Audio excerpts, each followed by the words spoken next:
فردا یامال ازت رد نشه. نه حواج من. اگه رد شد چیکارش میکنی؟ تخماشو میگیرم. تخماشو آره. کی بهت گفت اینو؟ اینو پرز بهم گفت بگم. پرز بهت گفت؟ آره. دیگه چیا بهت گفت؟ گفت که حواجم مایه تو کشگیر گفتی برم بهش بگم. اه؟ آره. من مخبرم. پرز تایه چرا منی؟ نه والا. قینگه.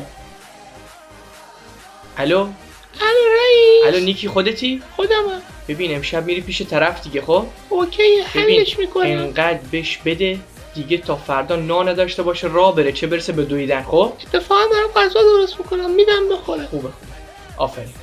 اوکی. کجا با این عجله؟ میخوام برم پیش دوست پسرم.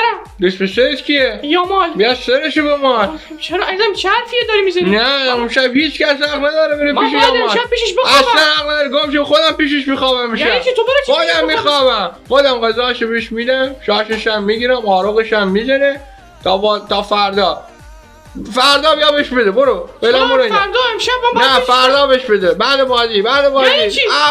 اوت برو بیرون.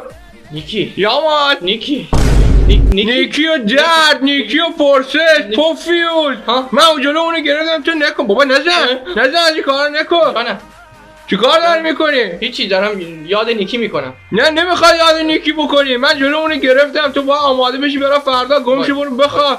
این دونه یا انشاء با آب شهری چرا آبش نمونه میشه الان میخوابم جشن داره روش نکنی کارا رو.